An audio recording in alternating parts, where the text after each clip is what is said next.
So you know that last class we were doing, I mean, Malenkov. There was a question where the word was Malenkov, and we were doing question based on this word Malenkov.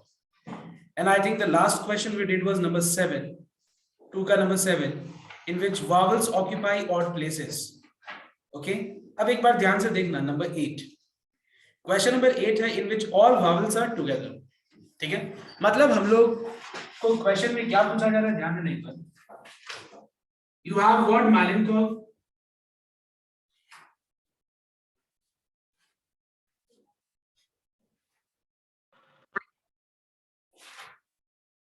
देखो इस word मैलेनकॉव में अगर तुम ध्यान से देखो तो ये हो गया वावल्स, ये हो गया वावल एक, और ये तीसरा वावल हो गया ओ. मतलब इस वर्ड मैलेनकॉव का मैं बात कर रहा हूं. ठीक है? अब देखो अगर ध्यान से एक चीज तुम नोट करो तो यहाँ पे वावल्स क्या क्या है देखो तो एकदम स्कैटर्ड है कि नहीं. मतलब कॉन्सोनेंट है फिर वावल है फिर कॉन्सोनेंट है फिर वावल है फिर यहाँ वावल है consonant consonant. So what we are finding कि यहाँ पे वावल सारा एक साथ कहीं नहीं है. What we are finding कि सारा vowels एक साथ नहीं है. Okay, question number 8 में क्या बोला है ध्यान देना एक बार. Question number 8 में बोला है कि what is the total number of words form. ऐसा बहुत सारा words होगा form जिसमें सारा vowels एक साथ होगा. सारा vowels एक साथ मतलब जैसे हो सके ये वाला एक सिचुएशन जैसे मान लो M A E O उसके बाद L N K V मतलब ये एक वर्ड हो गया. ऐसा भी हो सकता है कि M L A E O N K V. ऐसा भी हो सकता है कि M L A O E N K V. मतलब हम लोग को वो सारा वर्ड्स निकालना है वर्ड मैलेनकॉफ से जो फॉर्म किया जा सकता है जिनमें सारा वावल्स क्या होगा टुगेदर. जहां भी होगा दे विल बी ऑलवेज टुगेदर. मतलब जो वर्ड मैलेनकॉफ का लेटर्स को परम्यूट करके मतलब अरेंज करके शिफ्ट करके अगर मान लो यहां से जितने भी वर्ड्स फॉर्म कर सकते हैं letters of the word Malenkov को शिफ्ट करके इंटरचेंज करके जितने भी टोटल वर्ड्स फॉर्म कर सकते हैं उनमें से हमको जानना है वो सारा वर्ड्स जिसमें वावल्स हमेशा क्या होगा टुगेदर होगा. तो ध्यान से देखना logic. Now let us think of a situation where we have a rectangle, then we have C and D. ठीक है? मान लो एक हम लोग को एक बॉक्स दिया गया, मान लो एक वुडन बॉक्स दिया गया. बॉक्स है, ये वुडन बॉक्स है. It's not a rectangle, it's a wooden box. और हम लोग को एक लेटर जो वैक्स का जो लेटर होता है ना वो एक दिया होगा. ठीक है? और तीसरा लेटर है डी और बोल रहा है कि इसको अरेंज करो. तो अगर मैं अरेंजमेंट करना स्टार्ट करूंगा तो हमारे पास टोटल कितना अरेंजमेंट्स फॉर्म होगा देखो एक बार ध्यान से. एक हो जाएगा तुम्हारा बॉक्स को मैं पहले रखूंगा, फिर मैं लेटर सी को रखूंगा, फिर डी को. एक होगा अरेंजमेंट जहां पे बॉक्स को पहले रख के और फिर मैं डी को और सी को रखूंगा. एक अरेंजमेंट होगा जहां पे सी फिर बॉक्स उसके बाद डी. एक अरेंजमेंट होगा जहां पे सी होगा डी होगा और बॉक्स होगा. एक अरेंजमेंट होगा जहां पे डी सी और बॉक्स. और एक अरेंजमेंट होगा जहां पे डी होगा बॉक्स होगा और लेटर सी होगा. डी और सी सेकंड ऊपर से सेकंड. ठीक है सर ऊपर से सेकंड आप सीधी सीधी कर दिया. डी सी बाकी सी और ओके. ठीक है? मतलब यहाँ पे देखो अगर टोटल अरेंजमेंट्स देखा जाए तो it is how many arrangements. It is total 6 arrangements. और देखा जाए तो तीन लेटर्स को तीन चीजों को three things can be arranged to form how many three things can be used how many arrangements can be done by using three things. तो सीधा सा बात तीन चीजें और एट अ टाइम हम तीनों को यूज कर रहे हैं तो टोटल कितना अरेंजमेंट्स होगा 3 फैक्टोरियल दैट इज 6. वो हमको पता ही था. बट मैंने यहाँ पे क्या किया पिक्टोरियली रिप्रेजेंट किया. मैं फिर से रिपीट कर रहा हूं. अगर तुमसे पूछा जाए how many arrangements can be done by using this three articles I mean three things अगर बोला जाए तो आंसर क्या होगा. टोटल यहाँ पे हमारे पास तीन चीजें और एट अ टाइम हम कितने चीज को यूज कर रहे हैं अरेंजमेंट्स के प्रोसेस में एट अ टाइम तीनों को यूज कर रहे हैं. तो कितना अरेंजमेंट्स होगा 6. वो 6 क्या है देखो 1 2 3 4 5 6 दिख रहा ना ये 6 अरेंजमेंट्स. अब ध्यान से नोट करना. अब जिसने मुझे ये बात बोला था ना अरेंजमेंट करने को उसने ही मेरे को इंस्ट्रक्शन दिया कि बॉक्स को खोलो. जब मैंने बॉक्स को खोला तो मुझे बॉक्स के अंदर दो लेटर दिखा ए और बी और वो आदमी बोला अब बॉक्स को हटा दो और उसके अंदर जो है उसको रखो. हर जगह क्या दिखा ए बी. हर जगह क्या दिखा ए बी ए बी अच्छा एक बात बताओ, जहां भी ए और बी है सारे मतलब टोटल 1 2 3 4 5 6 में हर जगह ए और बी क्या है बताओ तो, क्या है बताओ तो, साथ में है कि नहीं, साथ में है कि नहीं।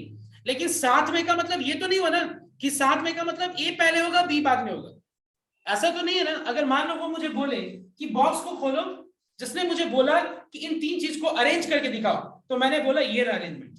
उसके बाद बोला बॉक्स हटा दो जहां जहां है, तो बॉक्स हटा के मैंने बॉक्स को साइड कर दिया और उसके अंदर दो चीज दिखा। और अगर ये दो चीज को अगर हम वापस से अरेंज करें, कैसे, ध्यान रखना इंस्ट्रक्शन ये है कि वो मुझे अरेंज करना है, ए और बी जहां है वहीं पे रहने हैं। मतलब ए और बी के बीच में मैं सी नहीं ला दूंगा, ए और बी के बीच में डी नहीं ला दूंगा, मतलब ए और बी जहां भी है they will be every time together not in a specific order mentioned. ऐसा कहीं मेंशन नहीं है कि they have to be together in the specific order like A and B, ऐसा कहीं मेंशन नहीं है। मतलब हमारे पास चॉइस ये है कि मैं ए और बी को A B C D B A C D, वापस इससे कितना अरेंजमेंट्स होगा, A B D C B A D C. अब बात यह है कि अगर ध्यान से नोट करो तो हमारा अरेंजमेंट का प्रोसेस नंबर ऑफ अरेंजमेंट्स किस पे डिपेंड कर रहा है बताओ तो। हमारा नंबर ऑफ अरेंजमेंट्स अब मतलब इसमें इस वाले पार्ट में नंबर ऑफ अरेंजमेंट्स ए और बी पे डिपेंड कर रहे हैं ना। ए और बी को यूज करके हम कितने सारे अरेंजमेंट्स फॉर्म कर सकते हैं, ए और बी को यूज करके हम टोटल कितने अरेंजमेंट्स फॉर्म कर सकते हैं बताओ, दो। तो ये रहा क्योंकि ए और बी को ए बी और बी ए रख के दो ही तो अरेंजमेंट होगा ना, और बाकी तो जहां है वैसे ही रहेगा। तो अगर ध्यान दो तो यहाँ पे हमारे पास टोटल तीन चीज था, तो ये तीन चीज को यूज करके हम टोटल कितना अरेंजमेंट्स फॉर्म कर सकते थे, 3 फैक्टोरियल दैट इज 6। और इस 6 का 1 2 3 4 5 6 का हर एक को, 6 का हर एक को अगर हम फर्दर अरेंज करें such that A and B are always together wherever they are, तो यहाँ पे हम देख रहे हैं कि ए और बी को हम फर्दर कितने वे से अरेंज कर सकते हैं, दो वे से। तो अगर मान लो एक से हम ऐसा दो अरेंजमेंट्स फॉर्म कर सकते हैं, फिर इससे भी दो अरेंजमेंट्स फॉर्म कर सकते हैं, फिर इससे भी दो अरेंजमेंट्स बना सकते हैं, फिर इससे भी दो अरेंजमेंट्स बना सकते हैं, तो टोटल कितना हो गया 6 2 12 की नहीं। मतलब क्या करें, पहले मैंने इन तीन चीज को अरेंज कर दिया, उसके बाद एंड, उसके बाद क्या किया मैंने, उसके बाद देखा हम लोगों ने कि टोटल अरेंजमेंट्स के बाद जहां भी ए और बी साथ में है उन खुद में कितने वे से अरेंज होगा, 2p2 वेज। समझ में आया बात सभी को। देखो जहां पे भी ए और बी है उनके खुद में कितने वे से अरेंजमेंट होगा, 2p2 वेज। तो अगर मान लो एक से ऐसा दो अरेंजमेंट्स होगा, अगर एक से ऐसा दो अरेंजमेंट होगा तो 6 से कितना होगा, ऐसा टोटल कितना चीज है, 6 चीज है ना ऐसा। तो अगर हर एक से दो होगा तो टोटल 6 चीज से कितना हो जाएगा, 6 2 12। अब एक और सिचुएशन लेते हैं हम लोग। मान लो यहाँ पे सपोज ए बी सी तीन चीजें, नाउ लेट अस थिंक कि मुझे ए बी मतलब हमको यहाँ पे एक, देखो ध्यान देने पर ये टोटल कितना चीज है, एक दो तीन। एक बात बताओ इन तीन चीजों से हम कितने सारे अरेंजमेंट्स फॉर्म कर सकते हैं, 1 2 और 3, ये तीन चीजों से हम कितने सारे टोटल अरेंजमेंट्स फॉर्म कर सकते हैं, 3p3।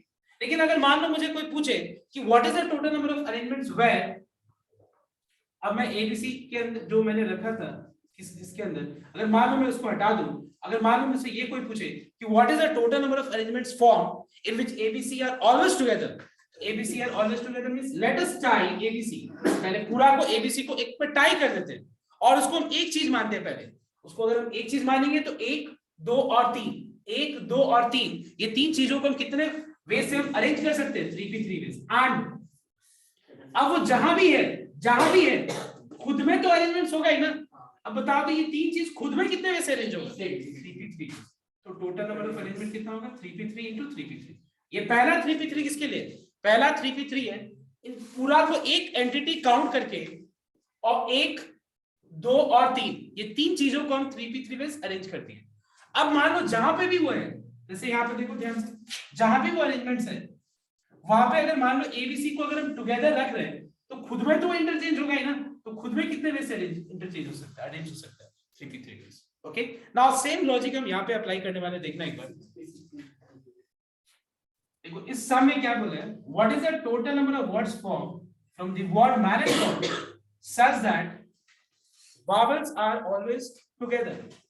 So vowels are always together means let us consider all these three vowels as a single entity. इस पूरा को हम क्या करते हैं, एक सिंगल एंटिटी, मतलब इस पूरा को हम एक मान लेते हैं। तो अगर हम इस पूरा को एक मानेंगे तो ऑब्वियसली जहां भी हम इसको रखेंगे, ये पूरा को एक साथ हम m और l के बीच में रखेंगे, या फिर हम पूरा को एक साथ l और n के बीच में रखेंगे, मतलब या पूरा को इसके साथ v के बाद रखेंगे, या फिर यहाँ पे k होता तो k के बाद रखते हैं। तो कहने का मतलब हम लोगों ने क्या किया, क्योंकि क्वेश्चन में लिखा हुआ है कि all vowels are always together, मतलब ये वावल जो होंगे वो हमेशा एक साथ होंगे। तो हमेशा एक साथ होने के लिए हम लोगों ने क्या किया, पूरा वावल्स को एक चीज मान लिया, एक चीज, एक ये हो गया, ये दूसरा हो गया, ये तीसरा हो गया, चौथा, फिफ्थ और सिक्स्थ। तो मतलब 6 चीजों में इंटरचेंज होगा ना, मतलब इसके अंदर ए और ई में इंटरचेंज नहीं होगा, बात को समझना।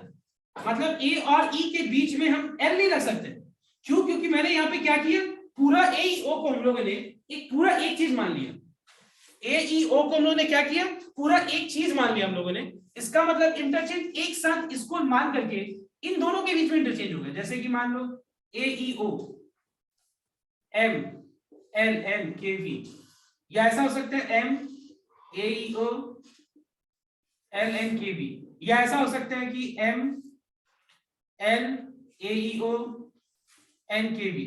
मतलब जहां भी ए होगा उस पूरा को हम एक चीज, क्योंकि मैंने क्या किया, उसको पूरा को एक साथ मैंने टाई कर दिया, उन पूरा को एक साथ अगर हम टाई कर देंगे तो हमारे लिए पूरा क्या चीज है, एक ही चीज है ना, एक चीज 2 3 4 5 6, ये 6 चीजों को हम कितने में से हम अरेंज कर सकते हैं, 6 पीस। एंड अब बताओ तो एंड क्या होगा, अब ए ई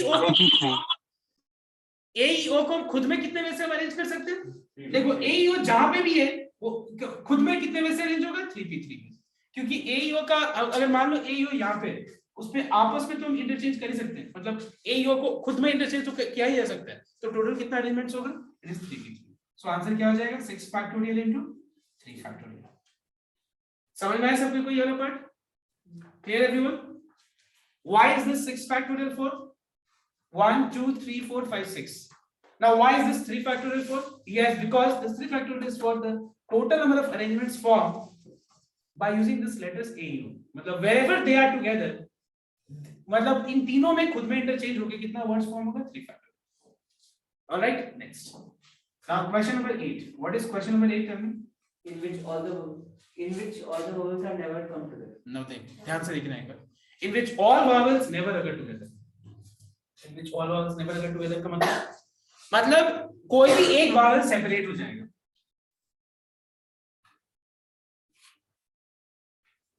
समझ में, कोई भी एक वावल सेपरेट हो जाएगा, या फिर तीनों अलग अलग होगा, मतलब तीनों एक साथ कभी नहीं होगा।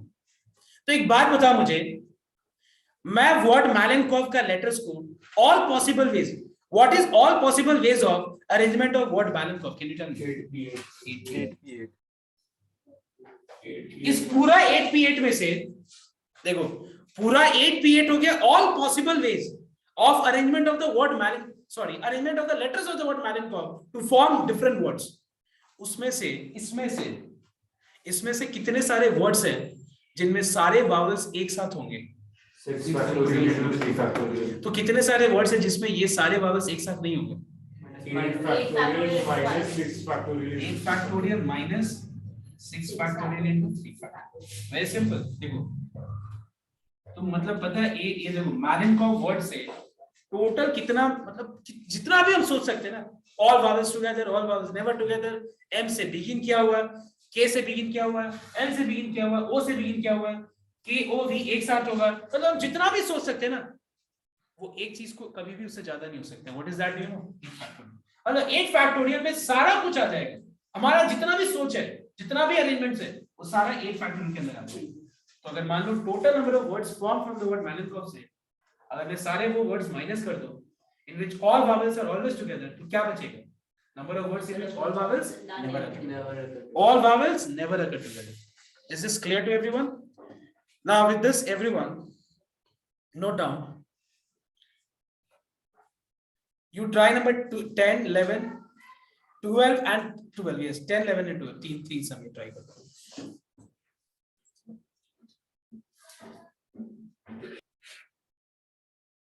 तो the first question जो मैंने कहा था लोग करने के लिए, in which consonants are always together. ये था पहला 10 number. So consonants are always together means let us consider all consonants as a single entity.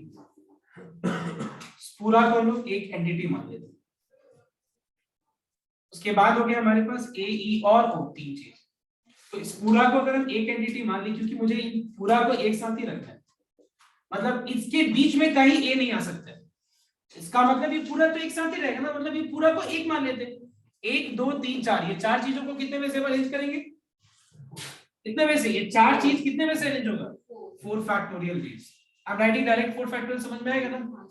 उसके बाद इन 5 कॉन्सोनेंट्स को खुद में जहां भी होगा वो एक साथ खुद में तो अरेंजमेंट होगा ना, आपस में तो उनके बीच में अरेंजमेंट हो गई. कितना हो जाएगा? 5 फैक्टोरियल. देखो तो सबका ही आया, चेक कर लो एक बार. 3 फैक्टोरियल तुमने ना लिखा तुम लोग, हो सकता है बहुत लोग 3 फैक्टोरियल लिखा होगा.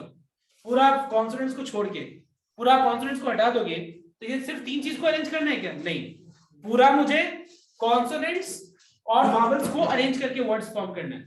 तो इसका मतलब ये पूरा को मैंने एक एंटिटी माना.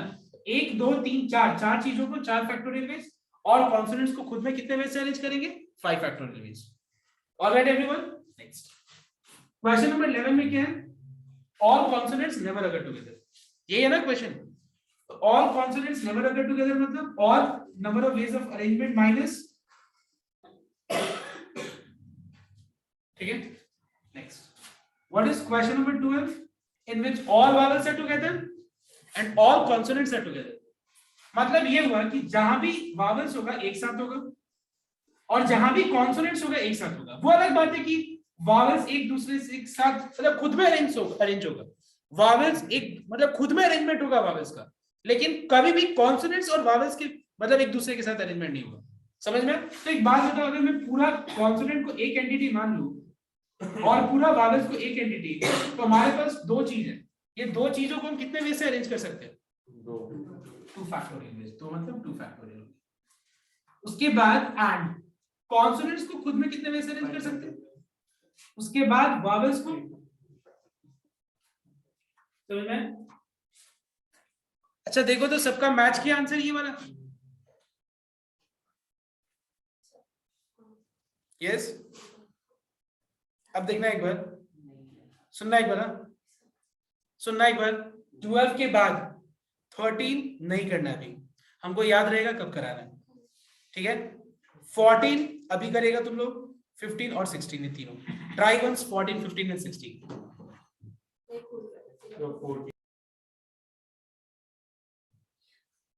ना सुनना एक बार.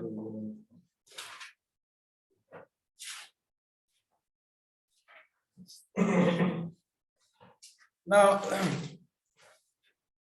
relative position of vowels and consonants remains unchanged. Now, relative position with respect to what? With respect to the word Malenkov actually. मतलब word Malenkov में जहां भी कौन सा नंबर है? 14. मतलब ये है कि word Malenkov में जहां तुम्हारा vowels है उसी जगह पे वावल्स रहेगा. जितना भी तुम इंटरचेंज करो वावल्स उस जगह मतलब उसी पोजीशंस पे वावल्स का इंटरचेंज होगा. और जहां कॉन्सोनेंट्स है कॉन्सोनेंट्स एक दूसरे से वो कॉन्सोनेंट्स वाले प्लेसेस पे ही इंटरचेंज होंगे. तो मतलब अगर देखा जाए तो वर्ड मैलेनकॉव में ये हो गया consonant vowels consonants vowels consonants consonants vowels और कॉन्सोनेंट्स. तो एक बात बताओ, कितने सारे पोजीशंस है वावल्स का? 3 पोजीशंस पे 3 वावल्स को कितने वे से अरेंज कर सकते हो? 3 एंड उसके बाद रिमेनिंग 5 प्लेसेस पे 5 कॉन्सोनेंट्स को 5p5 वेज. ऑलराइट. तो ये तो आई थिंक सबका आ गया होगा, चेक कर लो. उसके बाद क्वेश्चन नंबर 15. देखो क्वेश्चन नंबर 15 में क्या है, क्वेश्चन क्या है एक बार देखना एक बार. in which the vowels are in alphabetical order. vowels are in alphabetical order का मतलब क्या हुआ बताओ? vowels are in alphabetical order का मतलब क्या हुआ? मतलब जहां भी vowels होगा वो अपने ऑर्डर में ही होगा. ठीक है. मतलब वो अपने ऑर्डर में ही होगा. तो सबसे पहला पॉइंट देखिए ध्यान से एक बार देखना. हमारे पास टोटल कितने प्लेसेस है बताओ तो? 8. वर्ड मैलेनकॉफ के लिए हमारे पास टोटल 8 लेटर्स है और उन 8 लेटर्स को 8 प्लेसेस पे मुझे अरेंज करके वो सारे वर्ड जानने हैं जिसपे वॉवल्स होंगे, वो सारे क्या होंगे? अल्फाबेटिकल ऑर्डर में होंगे। तो एक बात बताओ, हमारे पास 8 प्लेसेस है, ठीक है? 8 प्लेसेस पे हम क्या करेंगे? पहले कॉन्सोनेंट्स को अरेंज कर देंगे। 8 प्लेसेस पे हम क्या करेंगे? पहले कॉन्सोनेंट्स को हम अरेंज कर देंगे। Now tell me everyone, 8 place पे 5 कॉन्सोनेंट्स को कितने वे से हम अरेंज कर सकते हैं? 8p5 है। समझ में आया बात? देखो, पहला बात कि मैंने 8 जगह पे, कोई भी 5 जगह पे मैंने कॉन्सोनेंट्स को बोल दिया बैठ जाओ। कितने वे से वो बैठ सकते हैं? 8p5 है। उसके बाद ऐसा करने के बाद एंड जो रिमेनिंग 3 प्लेसेस है उन पे मुझे किसको बिठाना है? वॉवल्स को बिठाना है। लेकिन वॉवल्स का जब बिठाने का टाइम आएगा तो उनको बिठाने के लिए बोला है कंडीशन ये दिया हुआ है कि उनको मुझे अल्फाबेटिकल ऑर्डर में बिठाना है।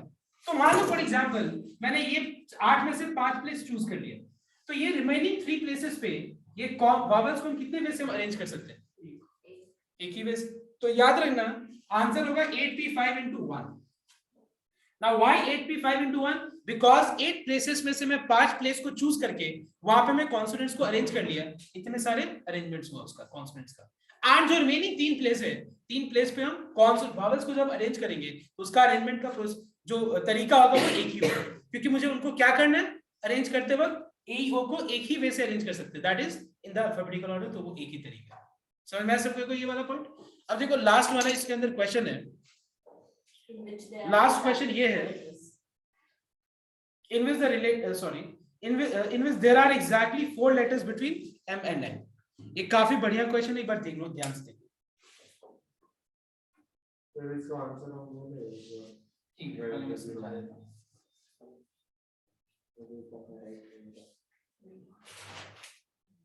देखो, मतलब मेरे को पूरा वर्ड मैलेनकॉफ को अरेंज करना है such that letters of the word Malenkov को such that there are 4 letters between M and N। M और N के बीच में एग्जैक्टली कितना लेटर्स होना चाहिए? 4 लेटर्स होना चाहिए। तो एक बात बताओ, अगर मान लो मुझे M और N के बीच में एग्जैक्टली 4 लेटर्स रखना है, 1 2 3 4 1 2 3 4 5 6 7 8। नाउ लिसन, M और N के बीच में कितना लेटर्स रखना है? 4 लेटर्स। तो मान लो मैंने M के और N के बीच में 4 लेटर्स रखा, मतलब मैंने बीच में 1 2 3 4 स्पेस दे दिया और यहाँ पे N दे दिया, क्योंकि यहाँ पे लिखा हुआ है कि there are exactly 4 letters between M and N। तो मान लो M और N के बीच में एग्जैक्टली 4 लेटर्स है, मतलब एक सिचुएशन ऐसा आएगा जहां पे M होगा, देखो 1 2 3 4 5 6 7 8, जहां पे M होगा एट पोजीशन 1 और N होगा एट पोजीशन नंबर 6। और बाकी प्लेसेस पे सुनना एक बार ध्यान से, बाकी प्लेसेस पे हम लोग क्या करेंगे? बाकी लेटर्स को अरेंज करेंगे। अब ऐसा भी हो सकता है कि M at position number 2 and N at position number 7। ऐसा भी हो सकता है कि M at position number 3 and N at position number 8। अच्छा बताओ, तो इसके अलावा और भी कोई कुछ हो सकता है? सर एंड पे ला सकते हैं। Exactly, very good. देखो ऐसा तो बोला नहीं है ना कि M एंड N, पहले M फिर N, ऐसा तो बोला नहीं है। ऐसा भी हो सकता है कि M और N को अगर देखा जाए तो M और N के बीच में 4 लेटर्स रखते हुए हम लोग ऐसा टोटल कितना, मतलब पोजीशंस को पे रख सकते हैं कि 4 लेटर्स बीच में और M और N के बीच में 3। तो ऐसे सिमिलरली हम लोग N और M के बीच में भी 4 लेटर्स रखें, तो ये कितना हो जाएगा? 3।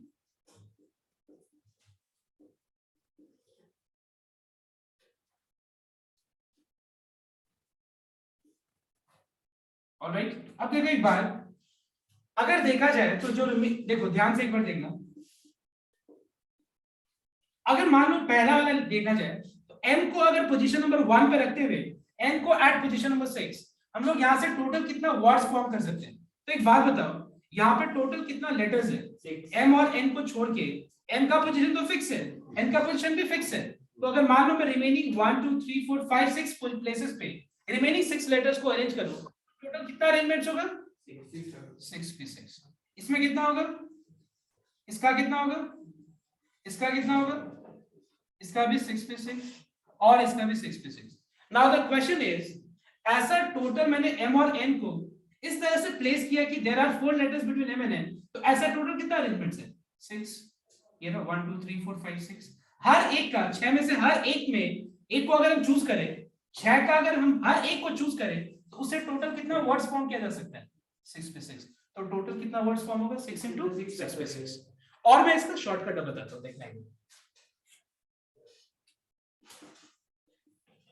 मान लो मैंने m को यहां रखा और 4 स्पेस रख के n को यहां रखा, तो एक बात बताओ, m और n का जहां पे पोजीशन है वो, अब मैं n को कितने प्लेसेस राइट शिफ्ट कर सकता हूं? तो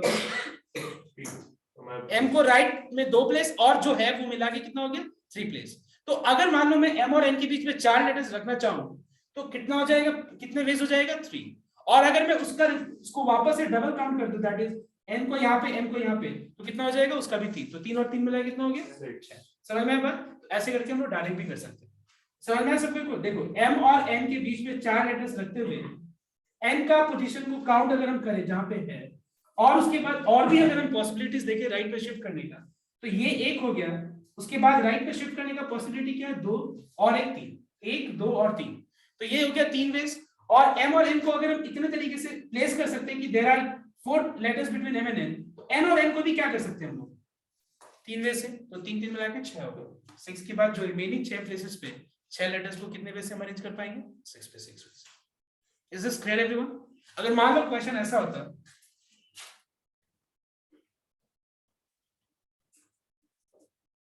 now let me hear from you all. What is the total number of words formed from the word Malenkov such that there are 3 letters between m and n? कोई बता सकते हैं answer? There are 3 letters between m and n. Anyone? 8 into 6 पे 6।